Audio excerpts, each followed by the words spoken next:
Ser Podcast. Jesús Callejo, una semana más, bienvenido de nuevo a Ser Historia. ¿Qué tal, Nacho? Bien hallado. Pues una semana más, un placer de estar contigo compartiendo estos momentos literarios. Hoy me he puesto la chistera, me he puesto esas gafitas casi monóculo, el bigote, la perilla elongada para hacer un poco homenaje, verdad, un poco para hacer homenaje a nuestro protagonista. Así es, José Echegaray y Eizaguirre. Era madrileño, a pesar de los apellidos. Era madrileño, sí, a pesar de que su padre era aragonés y su madre navarra, ¿no? Pero bueno, por esas circunstancias él nace en Madrid, a verdad, estuvo bastante tiempo por ahí, ¿no? Hasta que vuelve otra vez a Madrid, que es donde desarrolla toda su carrera profesional, pero él donde hace sus estudios de bachillerato es en Murcia en concreto, ¿no? Donde también su padre, que era médico y profesor de instituto en Murcia, además tenía una cátedra de griego, pues allí desarrolla gran parte de su juventud. Pero luego, por esos avatares de la vida, llega a Madrid, que es donde encontró todas las opciones, todas las posibilidades, porque la verdad que este hombre era un cerebrín. Y yo creo que es un buen exponente, ¿no? de esa España gloriosa, de esa España que cultivó muchísimos genios, pero por otra parte también de esa España caínita, ¿no? Donde prácticamente triunfó en todo. Porque no olvidemos que fue ingeniero, que fue matemático, que fue político, que fue dramaturgo, pero a pesar de todo, precisamente por eso, porque triunfó demasiado, le criticaron muchísimo, sobre todo cuando se mete en la faceta literaria, ¿no? Que es en la última etapa de su vida. Bueno, cuando decimos última etapa de su vida, teniendo en cuenta que vivió 84 años, pues le dio tiempo a desarrollar muchas cosas.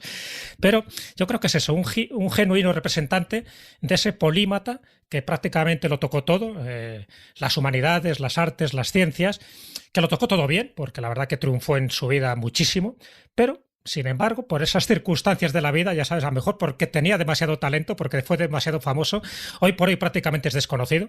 Tiene una calle en Madrid, luego comentaremos los avatares también que ha tenido esa calle.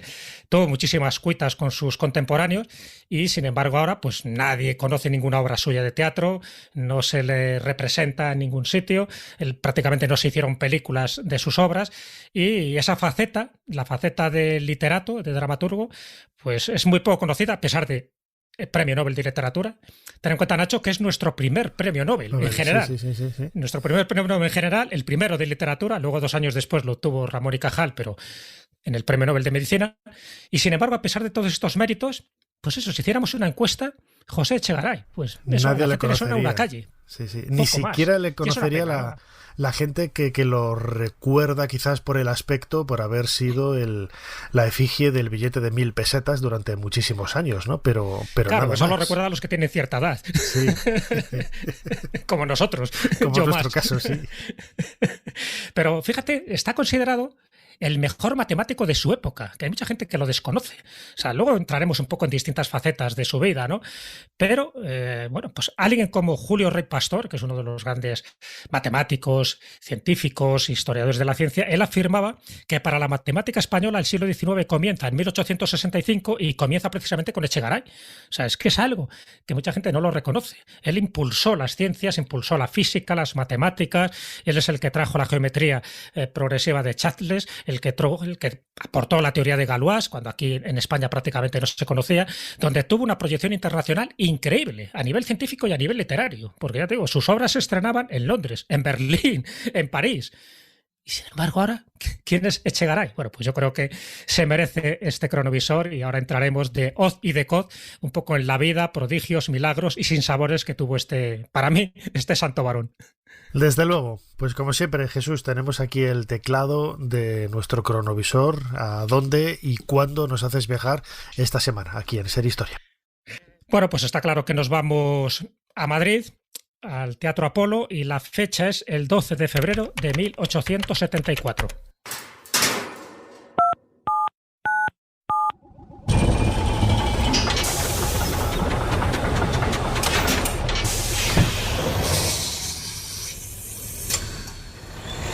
Adelante, pasen. Jesús Callejo les está esperando junto al cronovisor. ¿Confiesas? Perdón, llorando tu cuello tibio. ¿Qué has hecho de aquel cariño que puse en tu corazón? Mi propio nombre te di, y mi esperanza, y mi fe. ¿Por qué insensato que amé? Porque hay... Nunca había estado en el Teatro Apolo en estas circunstancias. Ahora está muy bien, está muy acondicionado, pero fíjate el boato que tiene en este momento de último tercio del siglo XIX, 1874. Yo no me he quitado ni la perilla, ni la barba, ni ese bigote, ni el sombrero de copa, porque estamos en el escenario, ¿no? En el lugar en donde merece estar con estas vestimentas que estamos viendo, Jesús. Claro. Estamos en unos ensayos, ¿eh? Todavía no estamos en el estreno, pero ¿por qué estamos en este momento? Porque es un momento clave. Él ya había escrito una obra teatral que se llama La hija natural, pero no se había estrenado. Pero esta obra, a la que estamos asistiendo a los ensayos, además con los dos grandes actores que había en aquel momento en la escena, uno es Antonio Vico y la actriz es Matilde Díez. O sea, eran las dos grandes referentes dentro de la escena teatral del momento. Y esta obra es el libro talonario. Se puede decir que es su primera obra que estrena, pero claro, fíjate, Nacho, estamos hablando de 1874. Este año es un año muy convulso, ¿no? Porque, es cuando se acaba de terminar de una forma abrupta la Primera República. Él había estado exiliado durante 6 meses en París. Ahí es donde escribe esta obra de teatro. Y justo cuando llega, a él le nombran ministro de Hacienda. En este momento él es ministro de Hacienda. Y, quiere estrenar una obra de teatro porque empieza a escribir, le gusta la literatura y porque tanto número se ve que se le embota en la cabeza y quiere también tener esta válvula de escape. Y escribe el libro talonario, una obra de teatro en un acto y en verso, todavía mucho más complicado, en verso, ahí va, ¿no? Pues estamos en los ensayos donde vemos a este actor y a esta actriz recitando una serie de cosas, pero ¿por qué hemos traído en este momento? Porque esta obra de teatro no la firma como José Echegaray, la ha firmado como Jorge Ayaseca.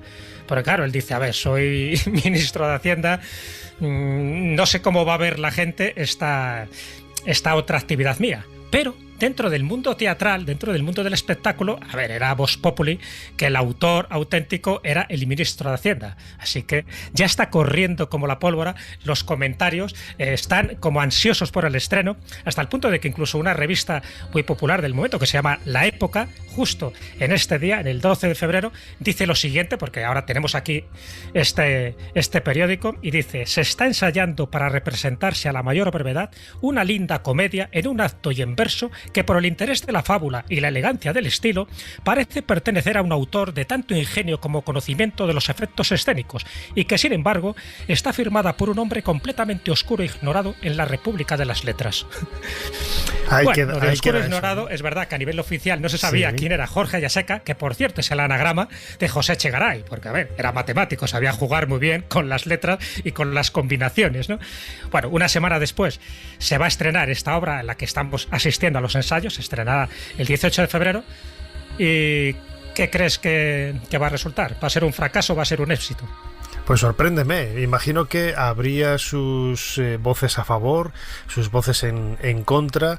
Yo no sé si con el aplauso del reconocimiento de saber que era el ministro de Hacienda, pues los seguidores, los votantes, los partidarios estarían contentos y la oposición pues estaría de uñas o intentando buscar cualquier resquicio para el acoso y derribo, ¿no? Sí, está claro, Nacho. La oposición política le denigraba, pasaba antes y pasa ahora, le daba igual lo que escribiera y lo que hiciera. Pero a nivel popular, el público lo aclamó. Un éxito tremendo, vio que había talento y dice, pero ¿cómo puede ser que este hombre que solo tiene números y fórmulas en la cabeza sea capaz de escribir una obra de teatro? Pues bien montada, muy bien escenificada, con una buena trama, encima en verso y con un éxito tremendo. Es verdad que había una parte morbosa, querían saber cómo estaba este hombre y cómo escribía.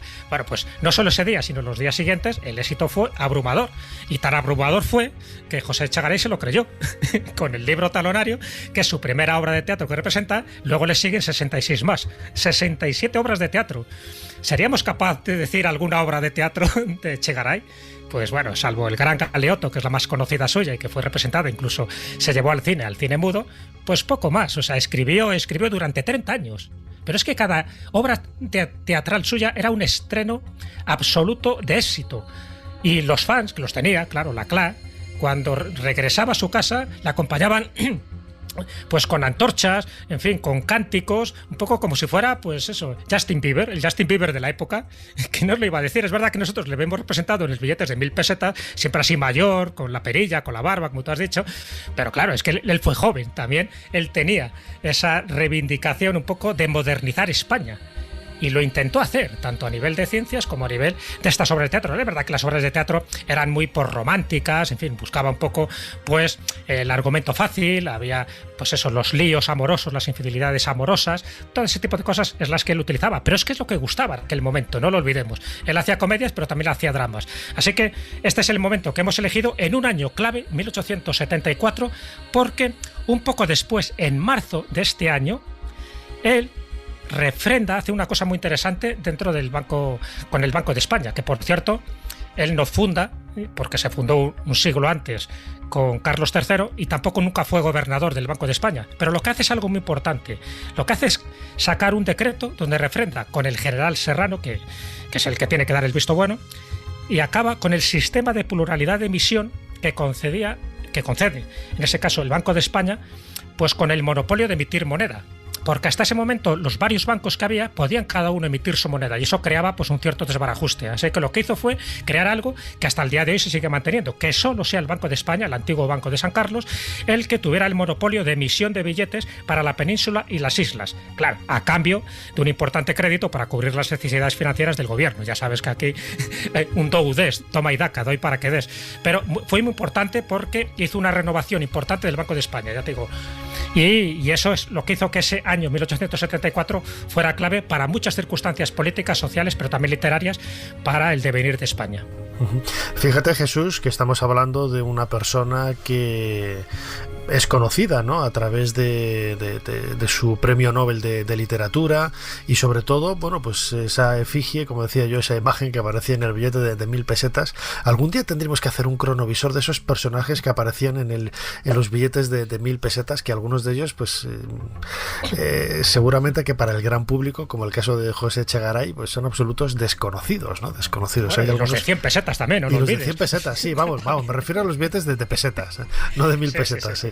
Entonces, antes lo comentabas, ¿no? José Echegaray se caracterizó por ser una suerte de polímata, es decir, una persona que conocía o se manejaba no precisamente como si fueran aguas turbulentas en muchos lugares del saber. Él controlaba pues las humanidades, las ciencias, todo ello. Imagino que le venía, como bien decías, de su padre como profesor de instituto, una naturalidad, quizás una serie de capacidades naturales, mejor dicho, que le permitían tener esas inquietudes, ese conocimiento por el saber prácticamente desde niño, ¿no? Que es lo que le hizo, bueno, pues tener ganas de aprender y de especializarse en muchas disciplinas. Sí, está claro, su formación profesional era de ciencias. De hecho, ingresa en la Escuela de Ingenieros de Caminos, él saca, claro, como no, como un pitagorín que era, saca el número 1 de su promoción y entonces hace ingeniero de caminos, de caminos y de puentes, ¿no?, como se decía entonces. Y por entonces era una persona muy aclamada. ¿Por qué? Porque tenía una serie de ideas muy revolucionarias. Ya te digo, aporta muchos de los datos de ciencias, de matemáticas, de física, que se estaban utilizando en Europa, pero que aquí en España eran bastante desconocidos. Así que él, pues con sus obras, porque la mayoría de las obras, antes de que él se empiece a dedicar a escribir, él empieza a escribir obras de teatro ya con 40 y tantos años, pero hasta entonces él había hecho obras, pues eso, como cálculo de variaciones, problemas de geometría plana, la historia de las matemáticas puras en nuestra España, es uno de sus títulos, o la introducción a la geometría superior, o el tratado elemental de termodinámica. Es decir, que era un experto en hidráulica, era un experto en geometría descriptiva, en cálculo diferencial, por supuesto en física. Entonces, bueno, pues todo eso es algo que hay que reconocerle. Esa es una de las facetas más importantes y la que más destaco, ya te digo, hasta el punto de que muchísima gente, muchísimos especialistas le han considerado el mejor matemático en España del siglo XIX. Y eso yo creo que ya de por sí tiene un gran mérito. Bueno, fíjate que una de las frases finales que se le atribuyen cuando él ya estaba muy malito, él ya sabes que muere a los 84 años, pues un año antes, cuando él tenía 83, que ya empezaba a tener achaques de salud, dice una frase que yo creo que indica muy bien su talante y sus ganas de trabajar. Él dice: no puedo morirme, ¿por qué describir mi enciclopedia elemental de física matemática y necesito por lo menos 25 años? Hasta ese momento había escrito ya 30 tomos de esta enciclopedia elemental y dice que necesitaba 25 años más para terminarla. Bueno, nada, al año siguiente la cascó y no le dio tiempo.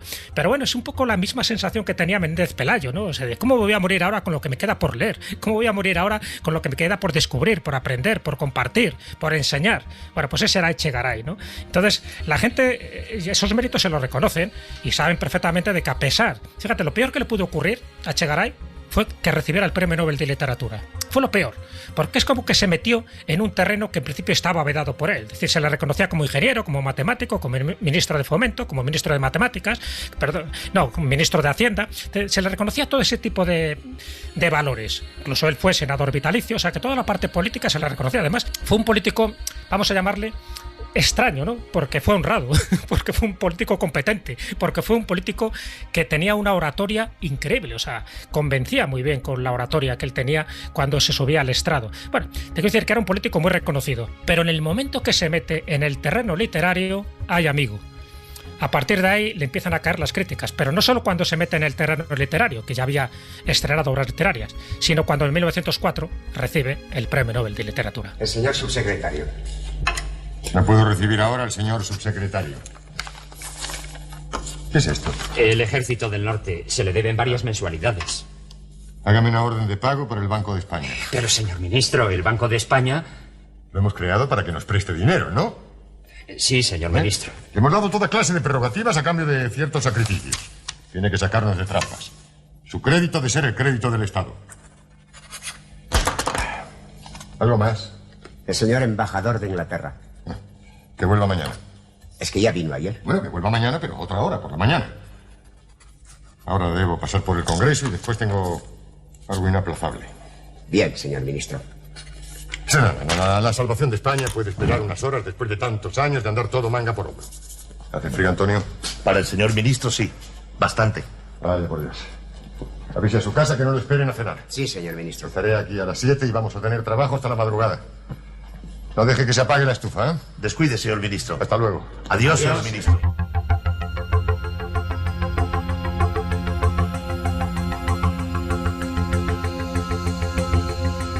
Jesús, acabamos de escuchar un fragmento de una de esas joyas que tiene nuestra televisión pública, televisión española, en una realización de la década de 1970 en donde se reconstruía parte de la vida, ¿no?, un poco dramatizada, de nuestro protagonista José Echegaray y Ezaguirre, esos nombres, esos apellidos, mejor dicho, absolutamente del norte de España, aunque él nació en Madrid en el año 1832, y que nos acercan, lo escuchábamos, pues una de las facetas con las que él más fue conocido, ¿no?, que era quizás el mundo de la política y más en concreto estar dentro de ese marco del mundo de Hacienda, esos ajustes que hizo en el Banco de España, por lo que es tan conocido, tan popular, y que en definitiva reflejaban o refrendaban, ¿no?, uno de los aspectos por los que él más fue conocido, ¿no?, que era su apego y su dominio y control de las matemáticas como ciencia, en este caso aplicada, ¿no?, a un ministerio, el Ministerio de Hacienda, por el que fue tan reconocido en la época. Sí, él fue ministro de Hacienda en varias etapas, porque bueno, es verdad que le tocó vivir en una época muy convulsa, sobre todo a partir de la Revolución de 1868, cuando ya Isabel II, ¿no?, se tiene que exiliar, cuando a partir de ahí, pues ya sabes un poco todos los problemas que hubo, el asesinato de Prim. Él es, por ejemplo, uno de los factotum de que Amadeo de Saboya venga, ¿no? Cuando se empieza a buscar un sistema de gobierno, dice, bueno, pues ya está, pues un Borbón, ¿no? Pues vamos a traer a un rey italiano, trae a Amadeo de Saboya. Él es el que va a buscarle al puerto de Cartagena, él es el que tiene que hacer de traductor, porque claro, el rey llega aquí sin saber una palabra de español, él es el que tiene que ir parando de sitio en sitio, pues para un poco decir quién es, para justificar el por qué se trae, ¿no?, a un Saboya para que reine en España, y él prácticamente se convierte, pues eso, en un poco el representante de este nuevo periodo político. Pero es que cuando abdica Amadeo I de Saboya, porque dura lo que dura nada, prácticamente 3 años, y cuando se crea la Primera República, él tiene que exiliarse ahí, es cuando en París pues escribe estas obras de teatro, es cuando dice, bueno, pues no pensaba él, no sabía lo que iba a durar, pensaba, dice, bueno, pues adiós, lo de ser ministro de Fomento, ser ministro de Hacienda. Bueno, pues en el momento que la República termina, no dura ni siquiera un año esa Primera República, es cuando en 1874 regresa, es cuando estrena esta obra, es cuando hace estas reformas en el Banco de España y es cuando se produce la restauración monárquica de los Borbones con Alfonso XII, y él está otra vez de ministro, igual que está con Alfonso XIII. Es decir, que a él le toca vivir muchísimas etapas políticas en España, en una época convulsa, como ves, con muchos cambios, pero él siempre muy reconocido. Se le reconocía su valía, se le reconocía su autoridad moral y su autoridad científica en este tipo de cosas, porque nunca se le pilló en ninguna corruptela, nunca se le pilló en ningún caso turbio, sino podía gustar o menos, porque tenía un carácter fuerte, como era lógico en aquella época, pero es verdad que era como muy admirado. Incluso, ya te digo, en la literatura, que esto es algo que llama mucho la atención, porque era un hombre que tenía un éxito arrollador, pero tan arrollador que en las 67 obras de teatro que escribe, prácticamente todas un éxito. Todas. Es verdad que nadie conoce casi ninguna. El Gran Galeotto, ya digo, es la más conocida. Mariana posiblemente sea la segunda más conocida, hasta el punto de que esta obra, cuando se estrena en Londres, porque claro, hay muchas obras que se estrenan en Estocolmo. Gracias a que se estrenan en Estocolmo, es conocido en Suecia y por eso, en parte, le dan el Premio Nobel de Literatura, porque es el único español que conoce un sueco. Hasta ese momento, si tú le preguntabas a un sueco, oye, dígame un autor español, te decían Cervantes, que ya estaba muerto. Entonces solo conocían a José Echegaray. Ese es un mérito que hay que reconocerle. Bueno, pues cuando Mariana se estrena esta obra de teatro en Londres, la va a ver Bernard Shaw. Bernard Shaw, este gran filósofo y escritor irlandés, bueno, pues la considera una obra maestra. Esta obra, Mariana. Bernard Shaw. O sea, que tenía una serie de personas. Luigi Pirandello, el famoso dramaturgo italiano, también era muy amigo de Echegaray y le consideraba también pues una persona, bueno, pues increíble y con un talento envidiable, ¿no? Esto, mucha gente en España no lo reconocía, pasaban un poco olímpicamente de él, ya te digo, a pesar de este tipo de referencias literarias que tenemos. Y claro, en las críticas, sobre todo cuando recibe el Premio Nobel de Literatura, sabes que se crea una especie de manifiesto en contra de la suya. Ese fue un poco un momento agridulce para José Echegaray, ¿no? Porque por una parte se le reconoce como escritor, es cierto que a nivel literario, eso hay que reconocerlo, no tenía la calidad literaria de otros contemporáneos suyos, como era Unamuno, como era Pío Baroja, como era Valle Inclán. Luego comentaremos un poco las cuitas que tuvo con Valle Inclán, porque eso merece un apartado. Pero justo en ese momento se hace ese manifiesto de escritores de la generación del 98. Ahí está, fíjate, lo más granado de la intelectualidad española: Miguel de Unamuno, Azorín, Pío Baroja, los hermanos Machado, Rubén Darío, Ramiro de Maeztu, Valle Inclán. ¿Y sabes lo que dicen? O sea, para que veas un poco lo que te decía de ese espíritu cainita, ¿no? Que, sí, totalmente. Caracteriza a España. Bueno, hacen un manifiesto diciendo que no se le haga ningún tipo de homenaje a este individuo, que ellos expresan que sus ideas, las ideas de este grupo del manifiesto, sus ideas estéticas son otras, que sus admiraciones son muy diferentes, y consideran a Echegaray que está representando una España corroída por los prejuicios y la superchería. Es decir, que está diciendo que de alguna forma está representando una España casposa. Fíjate, en aquella época, y estamos hablando de principios del siglo XX, ¿no? Bueno, pues hicieron todo lo posible para amargarle la existencia, hasta el punto de que, bueno, a este hombre le habían puesto una calle, la calle del Lobo, en el barrio de las Letras, la antigua calle del Lobo, la llaman José Echegaray, pero ojo, no la llaman José Echegaray esa calle por el hecho de recibir el Premio Nobel en 1904. Ya desde 1888 ya recibía este nombre. ¿Por qué? Porque Echegaray era muy conocido, porque era muy respetado, porque era uno de los grandes prohombres, ¿no?, de la intelectualidad española. Y ya desde aquel momento Valle Inclán ya le tiene una ojeriza tremenda. Primero porque le pone una calle a su nombre y no a él, a Valle Inclán, que ya sabes cómo era don Ramón del Valle Inclán. Y segundo porque comentan que Valle Inclán participaba en concursos literarios, ¿sabes? Y entonces, bueno, pues en uno de esos concursos literarios él presentó un relato, que por cierto se titulaba Satanás, estamos hablando del año 1900, y parte del jurado, uno de los miembros del jurado, era José Echegaray. ¿Y qué ocurre? Que no le dan Satanás el premio. No gana, no le dan el premio. Y Valle Inclán, que tenía, pues eso, un gran talento literario, pero muy mala baba también con sus enemigos, considera que el culpable de que no le den el premio es José Echegaray. Y a partir de ahí fue un acoso y derribo, fue una cantidad de vituperios el que se encarga de lanzar contra el pobre de Echegaray. Digo el pobre porque Echegaray nunca respondió a esos insultos, ¿no? Pero para que veas, por ejemplo, como ejemplo de los muchos ejemplos que te podía poner, un epigrama que hace Valle Inclán contra José Echegaray, en función de esas representaciones teatrales que él hacía, porque escribía 2 cada año, ¿no? Fíjate, en 30 años llegó a escribir 67 dramas, imagínate, ¿no? Y dice este epigrama de Valle Inclán, dice: en Bombay dicen que hay una terrible peste bubónica. Y en Madrid han estrenado un drama de Echegaray. Están mejor en Bombay. hay que ser. Pues imagínese usted que dicen que usted, el hombre intachable, el salvador de la hacienda española, el fundador del Banco de España... Al pie. No, al final del párrafo, don Cristino. Pues dicen nada menos que va usted a estrenar una piececita en el Teatro de Apolo. Hay que salir al paso y demostrar que es una falsedad. Va a ser difícil. ¿Por qué? Porque no es una falsedad. ¿Cómo? Ni es una piececita. Es una comedia, aunque no tenga más que un acto. ¿Usted, el ingeniero, el economista? Sí, precisamente. Estoy aburrido de que 2 y 2 sean siempre 4. Voy a ver si en verso los resultados son más imprevisibles. Las matemáticas no pueden llenar por entero los anhelos del alma humana.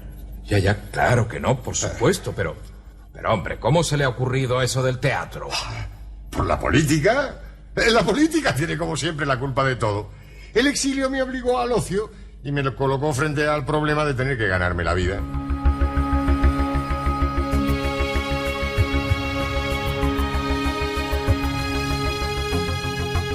Escuchábamos ahora un nuevo corte de ese trabajo de televisión española, recreando un poco, en este caso, esos inicios, ¿no?, de José Echegaray en el mundo de la literatura, de la representación en teatro, al que hemos asistido Jesús y yo a esos ensayos. Bueno, pues ya se comentaba en la época esos rumores, ¿no?, que había de que el ministro de Hacienda estaba realizando obras de teatro que se iban a estrenar, y se veía como una acusación, ¿no?, como si fuera algo deleznable, como si fuera algo no digno de un ministro de Hacienda de la calidad de José Echegaray, y al contrario, él no tuvo problemas en ningún momento en reconocerlo como tal, y es que era así, porque iba a negarse, ¿no?, a ello.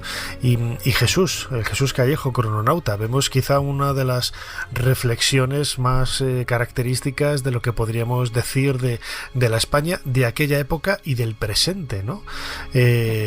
Hablabas ahora, antes de escuchar el corte, de esa persecución por parte de Valle Inclán, que todo hay que decirlo, era un extraordinario escritor, pero lo podremos hacer libremente, no en nuestra opinión. Desde mi punto de vista, yo creo que era un absoluto babas, ¿no?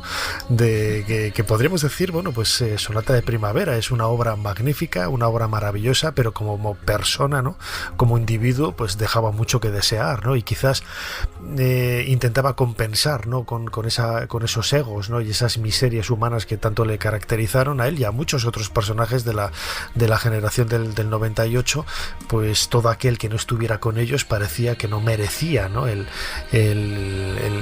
reconocimiento del público. Y quizás lo que comentábamos antes, ¿no?, Jesús, ese reconocimiento tan amplio del público que asistía a las obras del ministro, y entre aplausos, bueno, pues disfrutaba con ellas.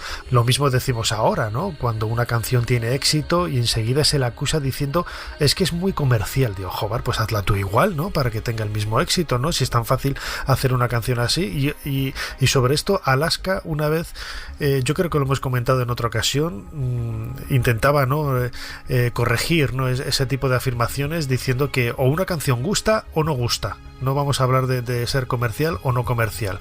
Y es un poco lo que le pasó a José Echegaray, ¿no?, que tuvo éxito y se le acusó, entre comillas, de comercial. No se utilizaba en aquella época este término, pero desde luego que el mérito lo tenía por saber llegar al público, ¿no?, que quizá es una de las razones por las que le dieron el premio Nobel.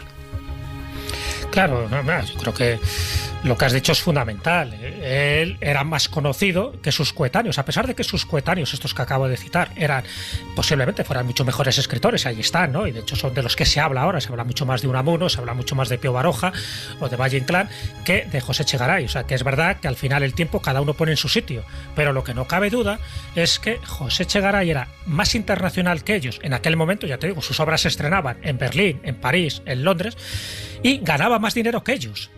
Y la envidia, eso le pasó factura.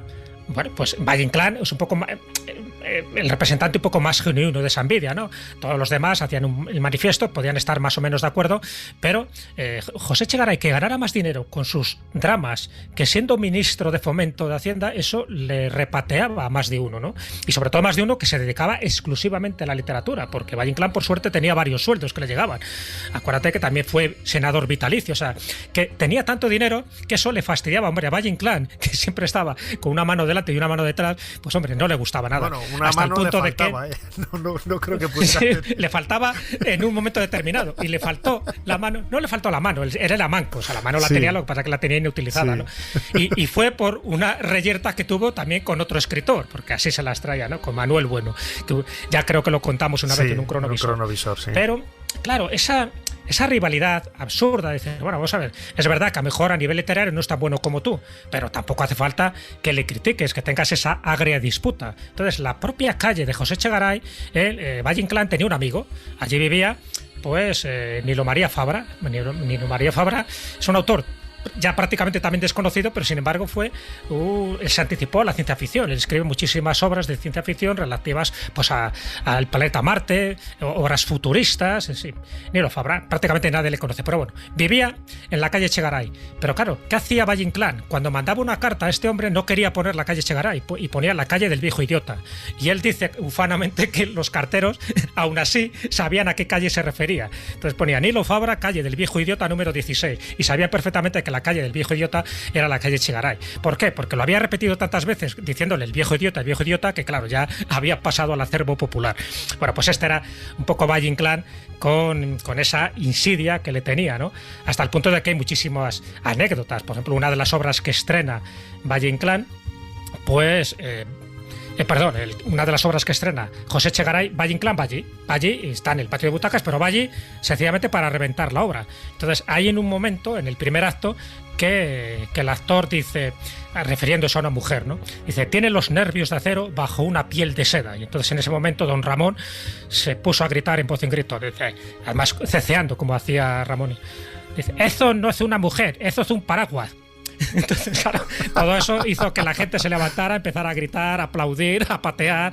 Se cargó el estreno de José Echegaray. Bueno, pues esa era una tras otra lo que iba haciendo. Bueno, es cierto, ya te digo, que hay que reconocer que a nivel literario, pues bueno, pues podía dejar mucho que desear, hasta el punto de que incluso Gabriel García Márquez tiene una frase que yo creo que resume muy bien. Dice, uno de los dramaturgos más deplorables que parió la madre España, refiriéndose a Echegaray.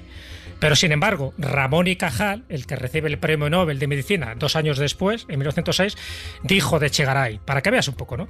Dice, es el cerebro más fino y exquisito que tiene la España del siglo XIX.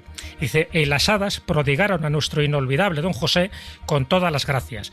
Lo fue todo porque podía serlo todo. Esto lo dijo Ramón y Cajal. Era una persona que tocaba todos los palos, y los tocaba bien, y ganaba mucho dinero, y tenía éxito, y no solo en España, y fuera de España. Y esto no se lo perdonaron.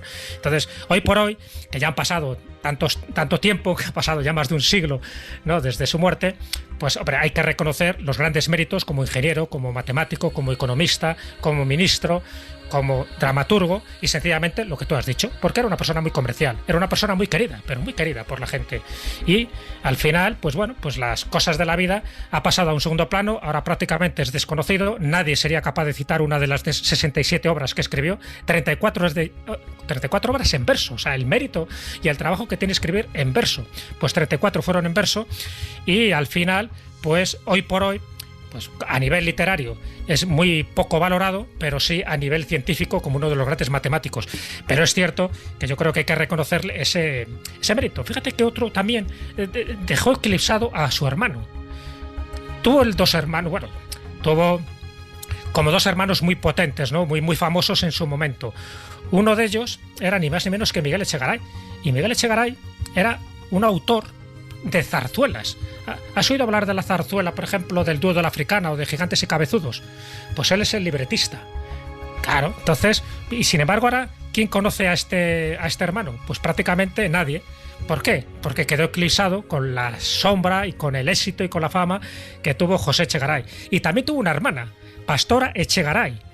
que ella era una poetisa, escribió también Mis pensamientos, se titula así su obra, escribió también un drama en 3 actos, y ella, como firmando como Pastora Echegaray, nadie la reconocía, firmó con el seudónimo de Jorge Lacosta, que ya sabes que en aquella época era muy habitual que las mujeres firmaran con un seudónimo masculino para ver si tenían algún tipo de éxito. El caso de Fernán Caballero, ¿no? De Cecilia Boldefaber y tantos otros. Bueno, pues que lo sepas, y esto muy poca gente lo conoce. La hermana de José Echegaray, Pastora Echegaray, tuvo que utilizar el seudónimo de Jorge Lacosta para escribir sus pensamientos, que eran sus poesías, y Morir 2 veces, que es así como se titula el drama en 3 actos y en verso, también, como no, que escribió. ¿Quién la conoce? Desde luego, es una pena que protagonistas de la historia, de la ciencia, de la literatura, en este caso el primer premio Nobel de nuestro país, de España, con unos apellidos bastante extraños incluso para nosotros, ¿no? José Echegaray y Eizaguirre, ahí lo he dicho bien, que ha dejado una honda huella sobre todo en su entorno más cercano, temporalmente hablando, de esos finales del siglo XIX y comienzos del XX. Él falleció, recordemos, en el año 1916, hace más de un siglo, pero que por desgracia hoy prácticamente nadie le recuerda. Y es una pena, por eso queríamos hacerle este pequeño homenaje en el cronovisor. Aquí Jesús Callejo, crononauta, compañero y un servidor. Como siempre, Jesús, muchísimas gracias una vez más por habernos ayudado a hacer un poquito más de historia. Un placer, Nacho. Ya sabes que todo lo que sea reivindicar un poco a nuestros grandes hombres, pues aquí estamos prestos y dispuestos. Así que seguiremos rescatando del olvido algún que otro personaje.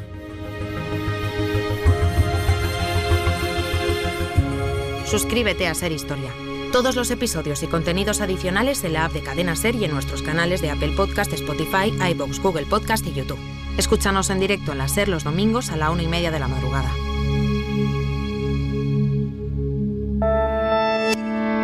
Cadena Ser. La radio.